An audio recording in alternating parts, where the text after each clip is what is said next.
Welcome everyone to using UCUES data to inform campus basic needs policies at the part of the 2022 CERU Symposium.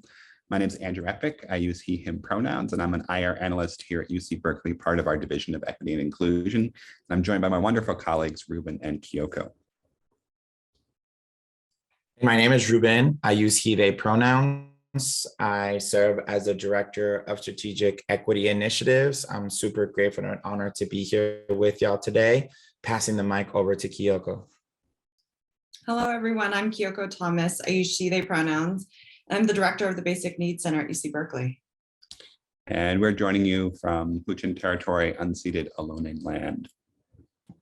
And today I'm going to be talking about UCUES data elements and sort of the history of the Basic Needs Center. And we'll also be talking about broader policies and how UCUES and UC Berkeley have been collaborating to support students as well as inform policies. So it's important to note that for years, this has been a problem. This is not a new issue. It's just been one that people have been paying more attention to. And one thing that helped move it from something that was dismissed to being taken seriously was actually UCUES data. There was a UCUES question about how often students skipped meals to save money. And that showed that about half of UC Berkeley undergrads were skipping meals at least occasionally to save money.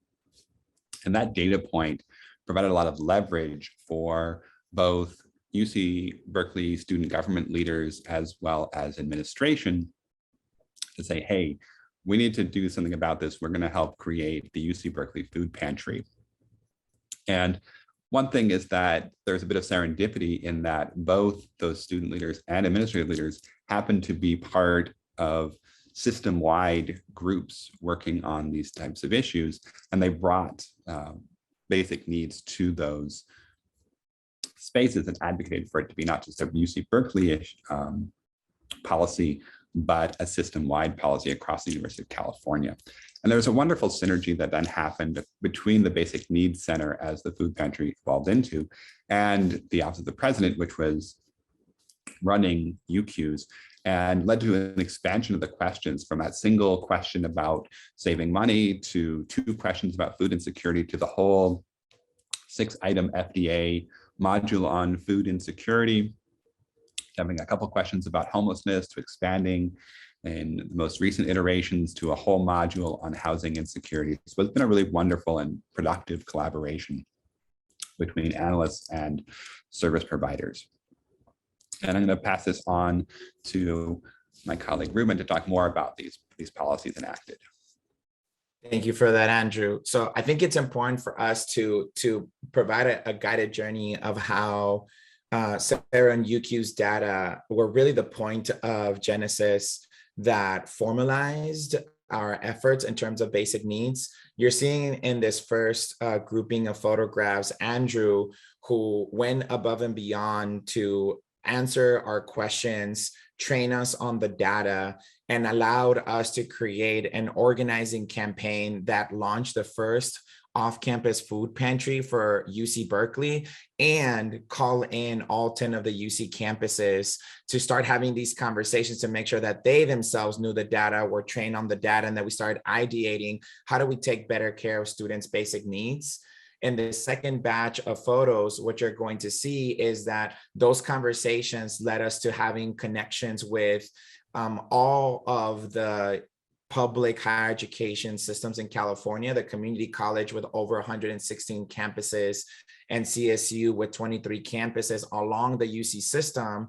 And as we were doing that work, building meaningful relationships with Jessica Bartholow, who was the chair of the Anti-Poverty and the Anti-Hunger Coalition of California, that then connected this massive network of all of us coming together with entities like the California Department of Social Services, elected officials, nonprofit organizations, that then move the work towards gaining ongoing resources from the state of California for then the next batch of photos that you're going to see of us hosting the largest summit in the history of California dedicated to anti-poverty efforts, anti-hunger efforts. This one in particular focused with the college student population that brought over 700 folks from all across the state, from all different sectors, to learn with one another. We lifted the leadership of coalitions, the Student Aid Commission, the Department of Social Services, student leadership into that space so that we establish a culture of interdependency and learning in public with one another, because we believe that all students at all times in all colleges need to have their basic needs met. And lastly, in this third batch of photos that you're going to see here is that the work continues. This is not something that is being solved or resolved within a generation. You see our retreats are going on for our local campuses to continue to learn from each other's experiences, from the data, and inform how do we improve over the year ahead. You see folks from across the 10 UC campuses celebrating that this is the 7th year that we're completing together. And then you see us advocating at the federal level directly to the executive branches of our government, lifting college students in these efforts to end hunger in America, which luckily 2 days ago, President Biden announced that it'll take place in September. And we're actively organizing so that we can lift all of this powerful relationships, work, and data so that we can resolve some of the federal structural and resource challenges that are exacerbating the challenges of basic needs for college students. So what I'm going to do next is I'm going to pass the mic to Kiyoko, who's going to help us better understand the way that this comes together from the role of a director of a center at a campus and the work that is done in direct services to the students. Passing the mic to you over. Thank you, Ruben. So one of the things that has really been transformative at the UC Berkeley campus is really using UCUES as a roadmap, not just for targeted outreach, but our programs and policy and advocacy efforts as well. So when we were thinking about how we use our data, really that's a key part in terms of developing our strategic plan. So every single year, we're able to really think about who are the students on our campus who are experiencing higher rates of food and housing insecurity. So it's great to work with different groups on campus. When new students join our campus, we are able to do presentations and really talk about our services at the Basic Needs Center. So we're doing that early prevention work. Also, we utilize the UCUES data for advocacy and program interventions. So really, the UCUES data really helps us understand and really explain the scale of the problem on our campus.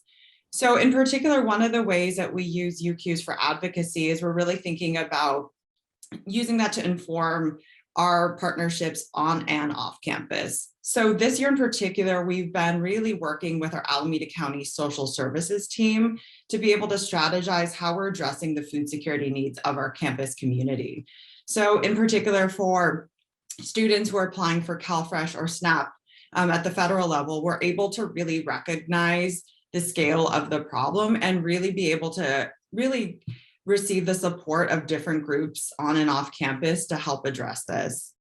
And then lastly, we really are utilizing the data that we collect at the program level to really cross-reference that with UCUES data.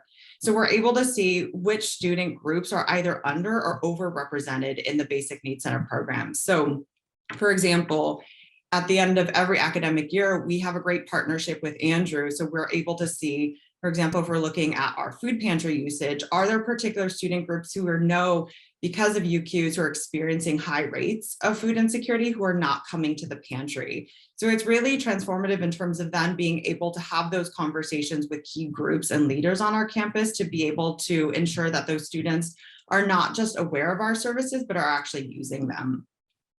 And so now to wrap up, we want to share some key takeaways from today's discussion. So really, I wanted to share that surveys like UCUES are a vital source of data to understand student experiences.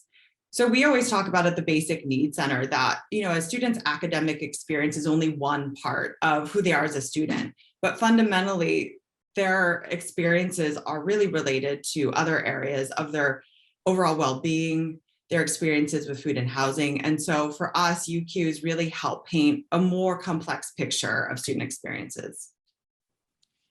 Going beyond that, in addition, is the role that institutional researchers play. We shouldn't just sit there at our desks, on our laptops, looking at data, maybe making a report, maybe putting on a website, but really taking that to campus decision makers, helping to operationalize that and say, how does this regularly inform campus policy? How does it change something to say, there's a need, what are we doing about it? How are we taking action about it?